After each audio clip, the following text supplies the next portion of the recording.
Bismillahirrahmanirrahim. Assalamualaikum warahmatullahi wabarakatuh. Sobat Kembara Sunyi dimanapun teman-teman berada. Di episode kali ini kami akan membagikan dua cerita horor yang dibagikan oleh Sobat Kembara kita.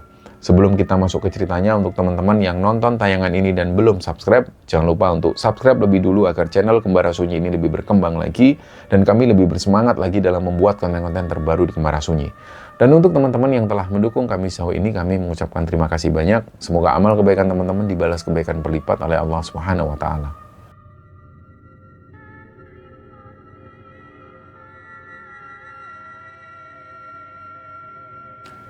Cerita di episode kali ini teman-teman, ada dua cerita yang akan kami bagikan.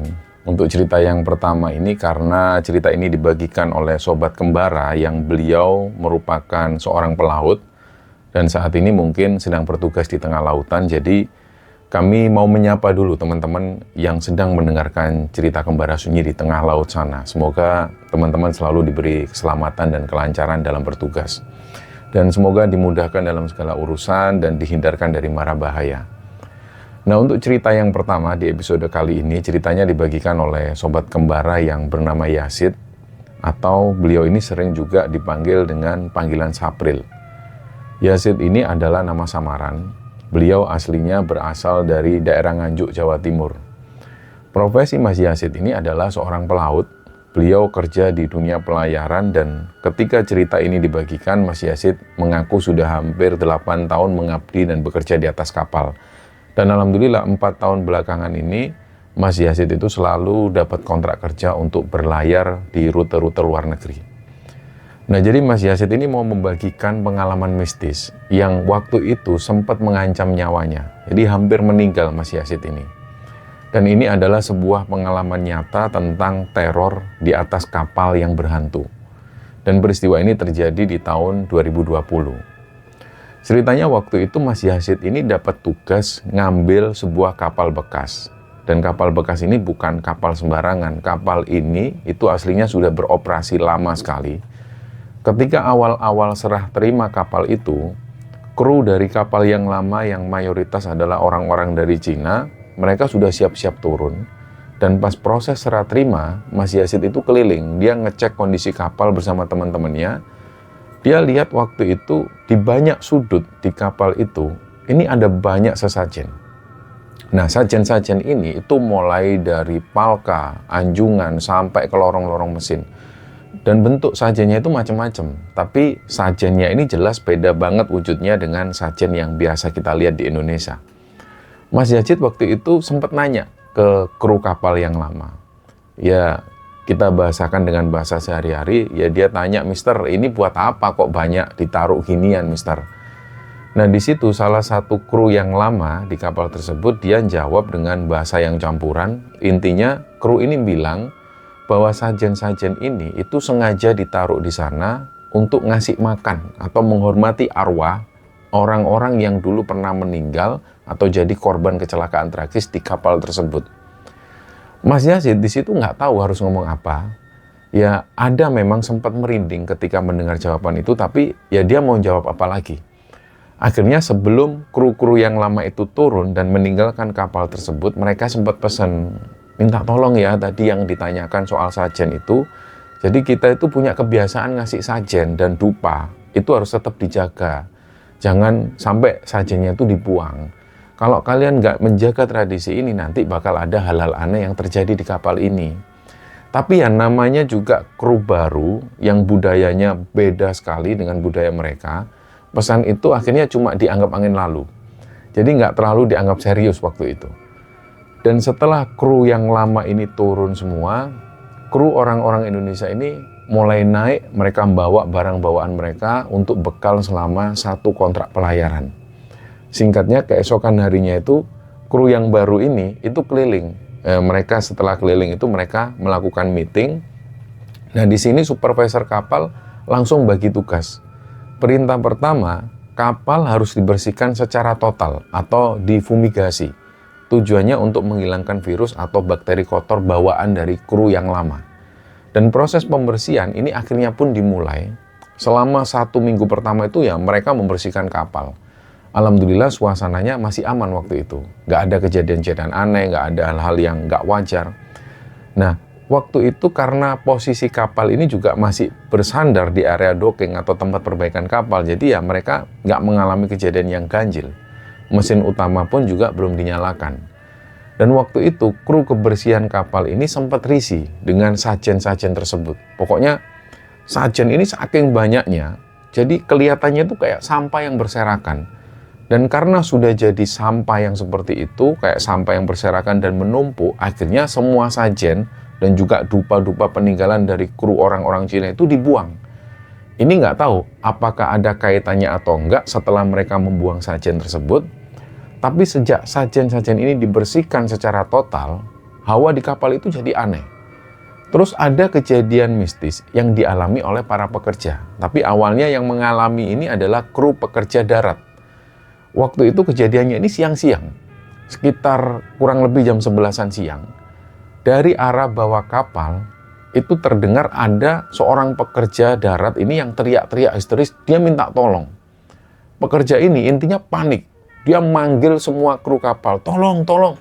Nah, mereka ini minta supaya kru kapal itu turun dan ngecek area tangki balas.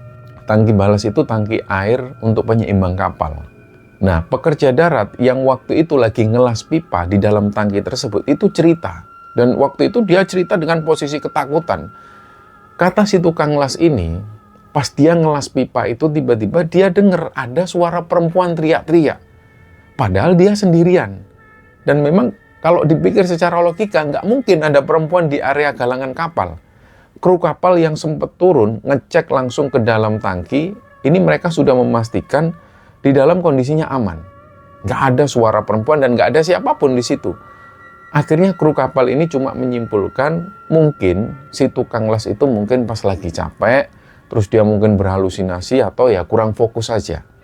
Laporan ini akhirnya diabaikan karena kru kapal waktu itu belum ada yang percaya dengan hal-hal mistis macam itu. Kira-kira sekitar jam 5 sore, ketika para pekerja darat ini siap-siap ganti shift kerja, tiba-tiba mereka dengar ada teriakan. Salah satu pekerja darat melapor kalau temannya ini tiba-tiba terjatuh ke dalam palka kapal. Jadi palka itu adalah ruang penyimpanan kargo yang dalamnya itu bisa belasan meter ke bawah. Nah, kru kapal ini langsung membantu evakuasi korban. Kondisi korban ketika diangkat, ini dia sudah nggak sadarkan diri. Nah, disitulah akhirnya korban ini langsung dilarikan ke rumah sakit terdekat. Dan setelah korban dievakuasi itulah kru kapal langsung melakukan investigasi di lokasi jatuhnya korban. Mereka ngecek. Awalnya yang dicek ya tentu tangga. Siapa tahu di situ licin atau ada tangga yang patah atau apa. Dan ketika dicek tangganya aman. Terus railing pegangan besi di sekitar palka itu juga dicek. Semuanya aman. Pokoknya anehnya semua ini dalam kondisi aman dan semua dalam kondisi yang kokoh. Nggak ada besi yang keropos. Tangga-tangga pun nggak ada yang licin, nggak ada yang patah.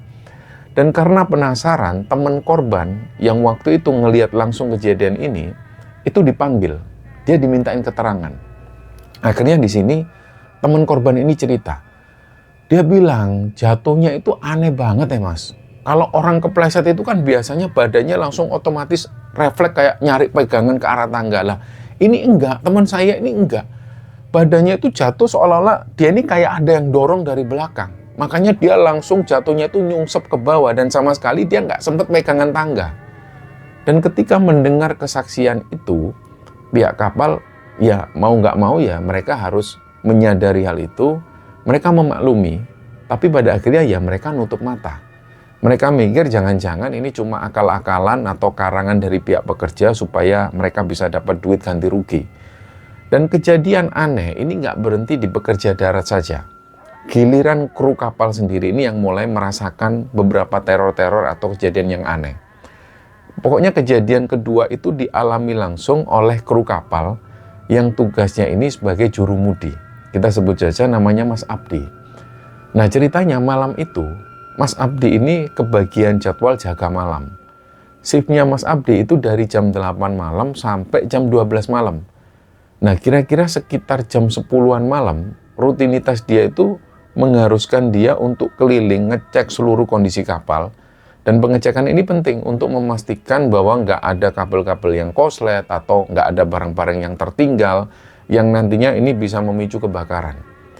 Jadi di situ pas Mas Abdi ini jalan ngecek sampai ke area haluan kapal, itu tiba-tiba ada suara yang manggil-manggil namanya. Dan itu jelas banget, Mas Abdi, Mas Abdi, Mas Abdi.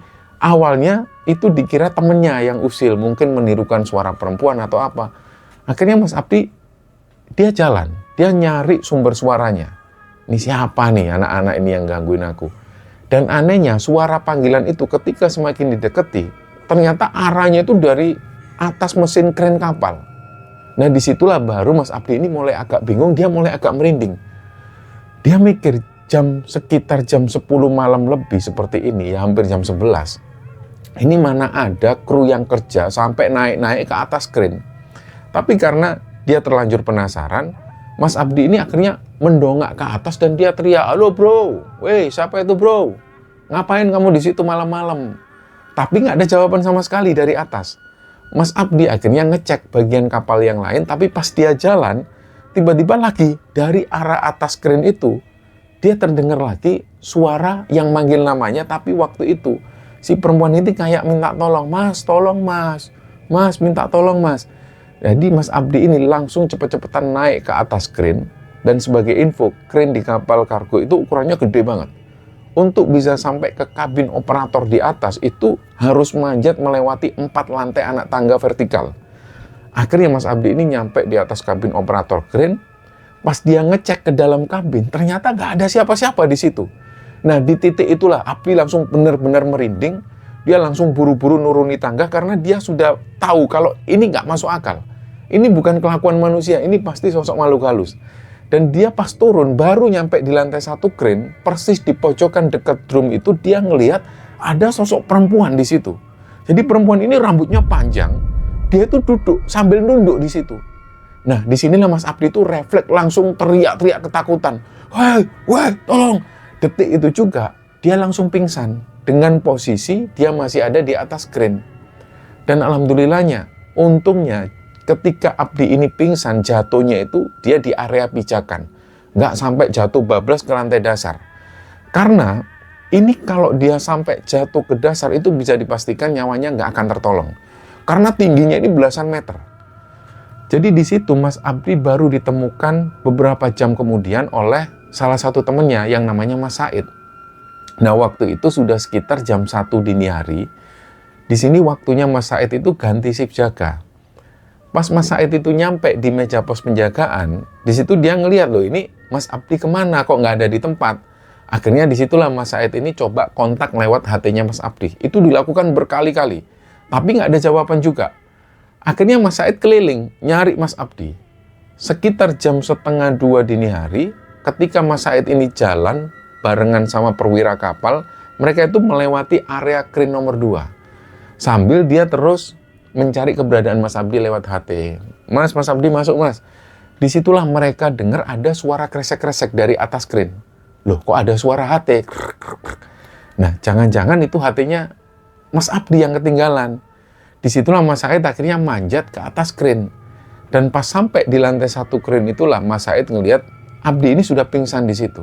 Ketika ngelihat Mas Abdi yang pingsan seperti itu, Mas Said sudah berusaha untuk membangunkan Mas Abdi, tapi tetap nggak bangun-bangun. Akhirnya Mas Said minta tolong ke perwira tersebut untuk segera manggil kru yang lain. Singkat cerita, Mas Abdi ini pun berhasil dievakuasi, turun dari atas kren. Terus keesokan paginya, setelah Mas Abdi ini sadar, dia langsung menceritakan pengalaman mistisnya. Itu diceritakan ke kru-kru yang lain. Tapi sayangnya, banyak kru-kru kapal ini yang masih skeptis ketika mendengar cerita Mas Abdi. Dan mereka itu masih nggak terlalu percaya.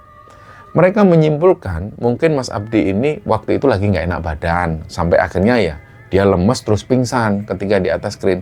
Padahal mereka sudah tahu juga banyak pekerja darat yang sebelum-sebelumnya itu mereka juga sering menceritakan kejadian aneh kepada kru kapal. Dan pada akhirnya teror terbesar yang membuat semua kru akhirnya percaya dengan hal gaib, ini terjadi ketika kapal ini mau melakukan sea trial atau uji coba mesin sebelum mereka berlayar. Ketika hari H uji coba, ada kejadian aneh yang menimpa mesin utama kapal. Mesin kapal itu tiba-tiba mati total dan sama sekali nggak bisa dinyalakan. Padahal kru mesin ini sudah bolak-balik ngecek semua komponen dan hasilnya semua kondisi mesin ini aman, 100% aman. Nggak ada yang rusak, tapi tetap mesin kapal itu mogok dan nggak mau jalan. Akhirnya di sini mandor dari pihak docking itu ngasih saran. Mandor ini menyarankan supaya kapten kapal manggil seorang dukun atau orang yang ngerti untuk membersihkan energi negatif di kapal tersebut. Dan karena waktu itu mereka sudah buntu, nggak ada cara lain karena mesin juga baik-baik saja, pokoknya mereka sudah menganggap ini aneh nih. Nah, karena sudah nggak ada jalan lain itulah, saran ini akhirnya disetujui. Datanglah si orang yang ngerti ini ke atas kapal, kita sebut saja ya beliau ini dukun. Begitu ngelihat kondisi kapal, si dukun ini langsung minta untuk segera disediakan sajen. Dia minta disiapkan 10 butir telur ayam Jawa. Jadi 3 telur itu disuruh lempar ke area haluan kapal, itu di bagian depan. Terus 3 butir telur lagi itu dilempar ke area tengah kapal, dan 4 butir sisanya ini ditaruh di 4 sudut bagian buritan kapal atau di bagian belakang. Dan nggak cuma telur, si dukun ini juga minta supaya kru kapal itu menyembelih seekor kambing jantan, dan darah kambing ini yang baru disembelih itu darahnya disuruh untuk dicecerkan ke seluruh ruangan kamar mesin kapal. Meskipun awalnya waktu itu mereka semua menolak karena mereka merasa nggak masuk akal sekali. Dan apa nggak ini ngotori kapal juga. Tapi karena sudah nggak ada cara lain, dan meskipun kedengarnya ini musyrik, kedengarannya tentu musyrik dan nggak masuk akal banget, kru kapal tetap melakukan ritual aneh ini, ya supaya mereka segera bisa berlayar. Dan setelah syarat sajen dan darah kambing itu disebar, mesin utama kapal ini langsung nyala. Dan nyalanya normal. Kapal di sini akhirnya sukses melakukan sea trial dan balik lagi ke tempat sandar tanpa ada kendala mesin. Dan jujur waktu itu semua kru kapal ini nggak bisa ngomong. Kayak mereka itu merasa memang ini nggak masuk akal, tapi kejadiannya ya benar-benar terjadi seperti itu. Dan setelah mesin kapal ini beres, masuklah banyak barang spare part dan juga kebutuhan logistik untuk pelayaran yang panjang. Begitu kapal dinyatakan siap, mereka dapat orderan berangkat memuat batu bara. Karena palka kargo ini kondisinya masih kotor, kru kapal itu disuruh turun untuk pembersihan palka. Jadi beberapa hari sebelum turun membersihkan palka, Mas Yazid ini, itu dia sering mengalami mimpi yang aneh. Jadi di situ Mas Yazid ini selalu didatengin sosok bule. Dan nggak tahu kenapa Mas Yazid ketika mimpi ketemu bule ini, dia selalu merinding. Kayak seolah-olah Mas Yazid ini tahu, ini bule ini kayaknya sudah meninggal. Dan mungkin entah ini arwahnya atau apa, pokoknya Mas Yazid dia sadar dan dia kayaknya yakin bahwa bule ini dia arwah. Dan dia itu selalu datang di mimpinya Mas Yazid. Sosok laki-laki bule ini, dia itu ketika datang di mimpinya Yazid, dia cuma berdiri ngeliatin Yazid, terus dia ngomong pakai bahasa Inggris. Ya dia tanya kabar, how are you? Dan mimpi ini nggak cuma terjadi sekali, tapi berulang kali. Mas Yazid ini mengaku kalau dia didatengin sosok bule itu di dalam mimpinya sampai sekitar 4 atau 5 kali. Nah, ketika Mas Yazid ini lagi dapat tugas turun ke dalam palka kapal yang gelap itu, pas dia ini lagi sibuk membersihkan sisa-sisa di kargo, Mas Yazid itu melihat ada sisa sajen dari kru Cina yang lama itu. Jadi sajen ini masih tersisa dan masih nyelip di sudut-sudut palka. Karena memang tugasnya itu ya membersihkan sampah juga, Mas Yazid langsung menyapu dan membereskan sisa sajen itu, terus dibuang sama dia. Dan setelah membuang sajen itu, dari arah atas palka, itu tiba-tiba ada drum besi yang berat itu, ini dari arah atas palka, drum besi yang isinya ini alat-alat kerja, ini semua jatuh ke arah bawah dan langsung menghantam kepalanya Mas Yazid. Seketika itulah, kepala Mas Yazid ini retak dan darah ini mengucur, dia sudah nggak sadarkan diri lagi. Pada saat fisiknya hancur itulah, di dasar palka ini, seolah-olah di situ Mas Yazid ini bisa ngelihat badannya sendiri. Jadi dia tuh kayak ngerasa ketarik ke alam gaib, dan dalam kondisi yang seperti itu, Mas Yazid nggak sadar kalau dia itu sebenarnya mengalami mati suri. Jadi disitulah Mas Yazid ini kembali ketemu dengan sosok arwah bule, yang dia ini sering datang di mimpinya itu. Jadi bule ini datang. Dia kayak ngobrol bersama Mas Yazid. Dia tanya, gimana kabarmu? Kamu nggak apa-apa? Kamu nggak mati kan? Nah setelah ngomong seperti itu, sosok arwah bule ini langsung gandeng tangannya Mas Yazid. Terus bule ini itu membawa Mas Yazid seolah-olah dia ini jalan menembus kayak sesuatu. Jadi di situ kayak menembus, nggak tahu, pokoknya aneh banget, ada sebuah tabir dan dia menembus di situ. Disinilah akhirnya sosok bule tadi itu memperlihatkan semacam tayangan kejadian masa lalu yang pernah terjadi di kapal itu. Disinilah Mas Yazid itu diperlihatkan proses kejadian di mana ada seorang kru kapal yang dia ini meninggal secara tragis di dalam palka tersebut. Nah akhirnya ketika Mas Yazid melihat tayangan ini, itu jelas banget. Kalau Mas Yazid tadi itu kejatuhan drum besi, nah orang di masa lalu yang dilihat oleh Mas Yazid ini, dia itu tewas karena kejatuhan muatan steel coil. Steel coil itu gulungan baja besar yang beratnya itu bisa puluhan ton. Nah di penglihatannya itu Mas Yazid ngelihat dengan mata kepalanya sendiri, gimana ketika gulungan baja raksasa itu jatuh dan menghancurkan tubuh kru itu sampai hancur. Dan yang membuat Mas Yazid ini kaget adalah ketika Mas Yazid mendekat ke arah tubuh korban yang hancur tersebut, wajah kru yang tewas ini itu ternyata sama persis dengan wajah arwah bule yang dari tadi gandeng tangannya Mas Yazid. Tiba-tiba di situ dia merasa kayak sukmanya ini ada tarikan energi yang kuat lagi dan tubuhnya itu kayak ditarik lagi ke alam nyata. Dan seketika itu juga Mas Yazid ini sadar. Dia mulai buka mata pelan-pelan dan ketika Mas Yazid melek, kondisinya ini dia sudah terbaring di dalam kamar perawat kapal. Di sekelilingnya itu dia ngelihat banyak banget teman-teman pelautnya ini yang ikut nangis sesenggukan ngelihat kondisi Mas Yazid. Teman-temannya ini ternyata nangis itu karena mereka semua sudah mengira kalau Mas Yazid ini sudah meninggal. Dia nggak mungkin selamat. Karena ketika Mas Yazid kejatuhan drum di palka itu, Yazid ini mengalami pendarahan parah di kepalanya. Dan saking banyaknya darah yang keluar, wajah Mas Yazid ini sudah pucat semua, kayak sudah meninggal. Dan teman-teman kapal di situ sudah berusaha untuk menyelamatkan nyawa Mas Yazid. Di atas kapal itu memang ada stok darah. Dan di sini second officer kapal itu sudah berusaha untuk mendonorkan darahnya kepada Mas Yazid untuk menggantikan darah yang hilang itu. Tapi selama 2 hari di masa-masa kritis itu Mas Yazid ini sama sekali belum merespon. Jantungnya masih melemah, nafasnya itu hampir nggak ada. Makanya di situ banyak teman-teman di kapal atau orang-orang di situ yakin bahwa Mas Yazid ini mengalami mati suri. Dan alhamdulillah setelah 2 hari dia koma, kondisinya di tengah laut itu, kapal akhirnya bersandar di pelabuhan muat batubara.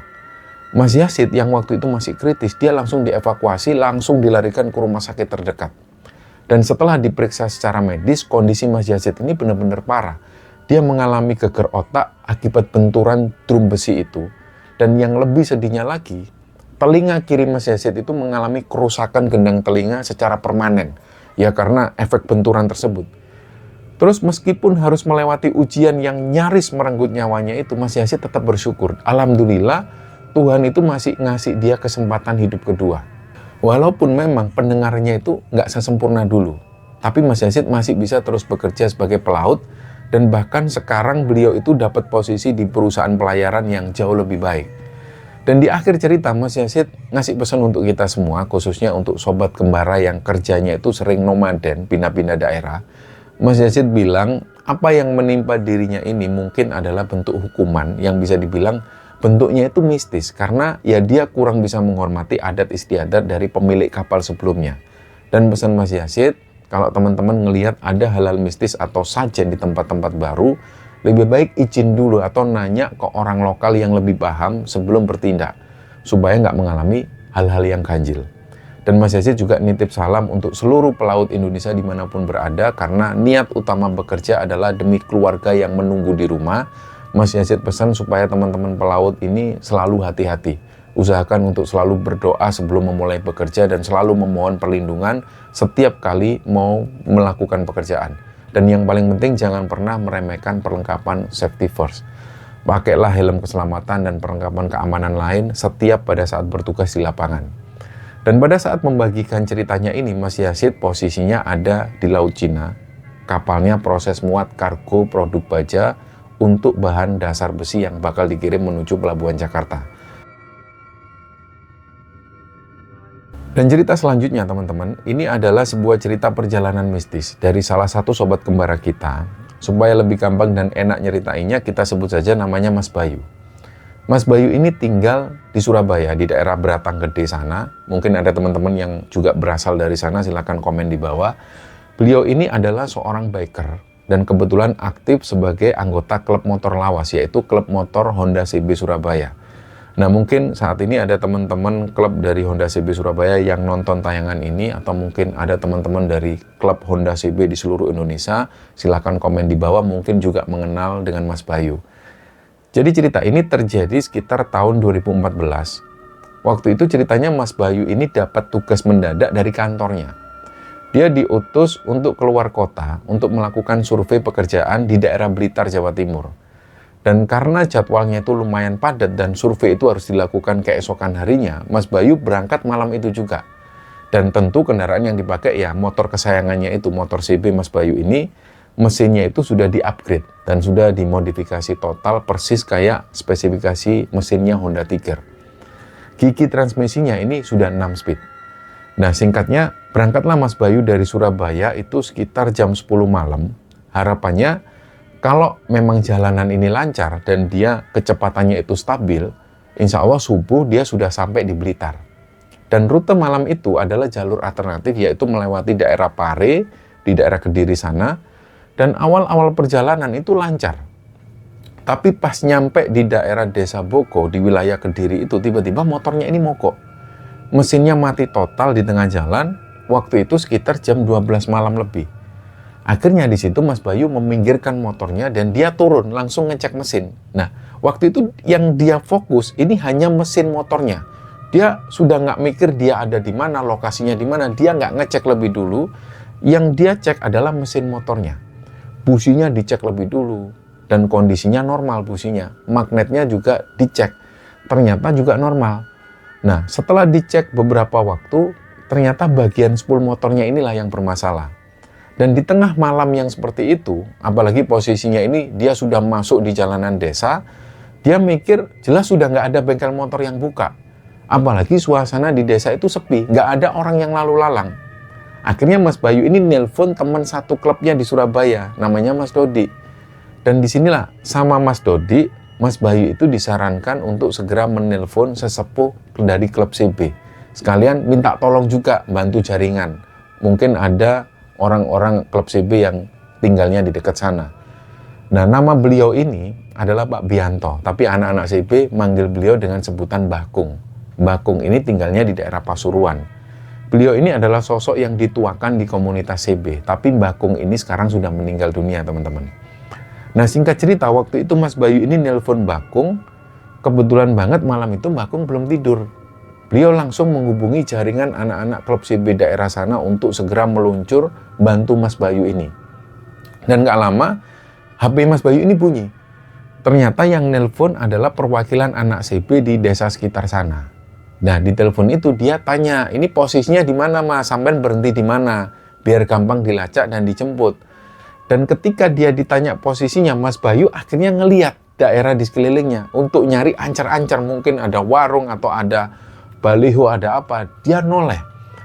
Di momen itulah Mas Bayu ini baru sadar, ternyata dia itu dari tadi berhenti persis di depan pintu gerbang makam desa.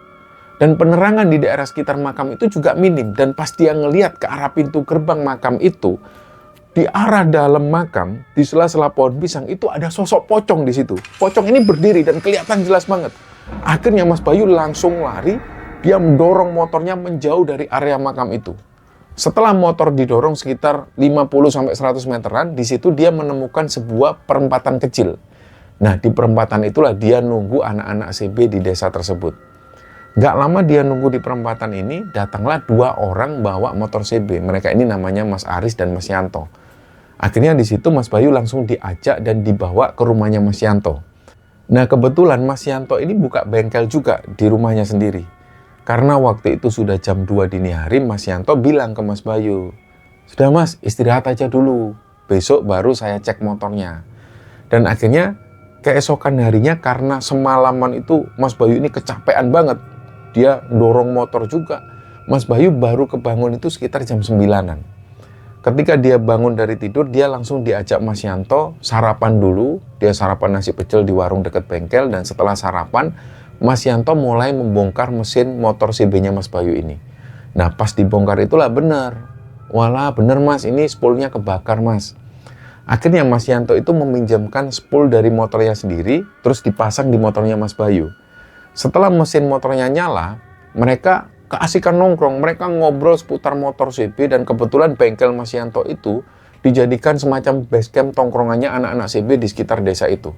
Kadang ada juga anak-anak CB dari luar desa yang main ke situ. Jadi saking asiknya ngobrol ngalor ngidur nggak kerasa sampai menjelang maghrib. Dan setelah sholat maghrib barulah Mas Bayu pamitan ke Mas Yanto dan teman-teman CB lain. Dia mau melanjutkan perjalanannya menuju ke Blitar. Nah di tengah perjalanan itu sekitar jam setengah 8 malam, dia itu melewati area Simpang 5 Gumul di Kediri. Nah di titik itulah Mas Bayu ngantuk berat rasanya. Dia akhirnya mikir daripada maksa jalan, dia memutuskan melipir ke pom terdekat dan dia numpang tidur di situ dulu. Dia baru kebangun sekitar jam 11 malam. Setelah dia cuci muka, dia langsung melanjutkan perjalanan. Nah, singkat cerita, sekitar jam setengah 2 dini hari itu dia masuk di area wilayah desa Tugurejo. Kondisi jalanan aspal di desa itu lumayan bagus dan mulus juga, lebarnya kira-kira adalah 2 meteran.